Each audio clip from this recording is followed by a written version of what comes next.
સુરત શહેરમાં Adalaj police station વિસ્તારમાં તારીખ 2/6/2024ના રોજ એસએમસી આવાસમાં એક વૃદ્ધાબેન એ ગલ્લો ચલાવે છે.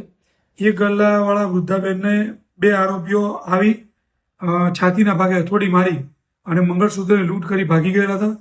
જેની બાતમી ગતરોજ ક્રાઇમ બ્રાન્ચને મળતા એમાં બે આરોપીના સંડોવાયેલા હતા. ગુલામ મુસ્તફા, મોહમ્મદ સાકી ગુલામ શબીર વટિયારા, જે બંને મૈધરપુરના રહેવાસી છે.